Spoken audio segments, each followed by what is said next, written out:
Bonjour, bonjour, j'espère que tu vas bien ce mardi 17 février 2026 et bienvenue dans cette quotidienne où je t'ai sélectionné plusieurs news crypto à ne absolument pas manquer et je peux te dire qu'il y a du croustillant aujourd'hui et on va terminer par notre coup d'œil habituel sur le graphique du BTC et de l'ETH pour voir comment ça s'oriente sur le cours et anticiper le prochain mouvement. Et là aujourd'hui on a un marché qui est un tout petit peu en retrait, moins 0,36, là ça s'est actualisé en direct sur le top 100. Donc ça reste plutôt à l'équilibre de manière générale. Et on va enchaîner tout de suite sur ce qui se passe dans la cryptosphère.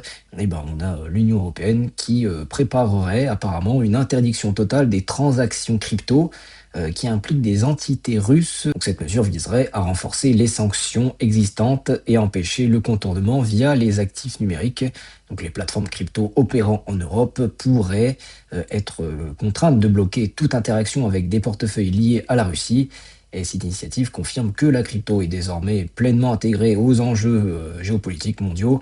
Et à court terme, cela pourrait accroître la pression réglementaire sur les exchanges européens. Et à moyen terme, cela renforce la légitimité du secteur en tant qu'infrastructure financière surveillée et stratégique. Le président de la banque centrale allemande, la Deutsche Bundesbank, a exprimé des réserves importantes concernant les stablecoins. Il met en garde contre les risques pour la stabilité financière si ces actifs prennent trop d'ampleur. Il souligne notamment les problématiques de supervision et de contrôle monétaire dans un contexte européen post-MiCA. Et les déclarations illustrent une tension croissante entre les banques centrales et l'expansion des stablecoins privés. Cependant, cette critique intervient alors même que l'adoption institutionnelle progresse. Le message implicite, c'est que les stablecoins ne seront pas interdits, mais ils seront strictement encadrés et cela pourrait favoriser les acteurs conformes et régulés au détriment des projets plus décentralisés. Le géant du private equity Apollo Global Management a approfondi son exposition à la blockchain. Il entre dans le lending crypto via un partenariat avec le protocole DeFi Morpho et cette collaboration marque une nouvelle étape dans l'intégration entre finances traditionnelles et finances décentralisées. Donc l'arrivée d'un acteur institutionnel de cette taille dans le lending on-chain est un signal extrêmement fort. Cela valide le modèle DeFi auprès des investisseurs traditionnels et pourrait attirer de nouveaux flux de capitaux.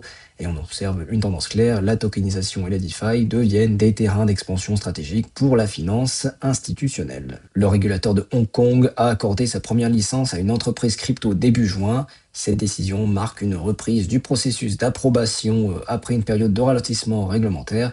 Hong Kong confirme sa volonté de se positionner comme hub crypto majeur en Asie et l'Asie continue d'avancer de manière pragmatique. Hong Kong joue un rôle stratégique de passerelle entre la Chine continentale et les marchés internationaux. Cette dynamique pourrait renforcer les flux de capitaux asiatiques vers les actifs numériques dans les prochains mois. Grayscale, le gestionnaire d'actifs, a déposé une demande pour convertir son AAVE Trust en ETF coté sur le New York Stock Exchange ARCA. Donc le produit serait adossé au token du protocole DeFi AAVE. Cette initiative s'inscrit dans la vague post-approbation des ETF crypto aux États-Unis. Donc après le Bitcoin et Ethereum, l'ouverture aux ETF sur des tokens DeFi marque une nouvelle étape de maturité. Si cela est approuvé, cela pourrait créer un précédent majeur pour les altcoins et ouvrir la voie à une financiarisation massive des protocoles DeFi. Vitalik Buterin, ouais, vous l'attendiez celui-là, le cofondateur d'Ethereum, a suggéré que les marchés prédictifs pourraient, à long terme, concurrencer, voire remplacer certaines fonctions des monnaies fiat. Il met en avant leur capacité à agréger l'information et à refléter les anticipations collectives. Cette réflexion s'inscrit dans un débat plus large sur l'évolution des systèmes monétaires décentralisés. Et même si cela reste théorique, ces propos montrent que la réflexion crypto dépasse désormais la simple spéculation financière. Le secteur explore des alternatives systémiques aux structures monétaires traditionnelles. À court terme, l'impact est surtout narratif. À long terme, cela nourrit la vision d'une finance programmable et informationnelle. On se retrouve maintenant sur le graphique du Bitcoin où ça n'a pas vraiment beaucoup bougé depuis hier. Là, on est depuis 3-4 jours maintenant sur un canal descendant comme ceci, où le cours évolue à l'intérieur de manière plutôt descendante. Et plus largement, depuis le mois de février, on a eu la chute du cours et puis on évolue dans une latéralisation où j'avais suggéré qu'il pouvait y avoir un W comme ceci. Au final, on est en train de recorriger de cette manière. Donc on a éventuellement un triangle qui se dessine. Donc si on break vers le haut, ça reviendrait aux objectifs que j'avais indiqués vers les 84 000 $, 85 000, et ça viendrait combler Le gap CME qui est toujours entre les 80 000 et les 84 000.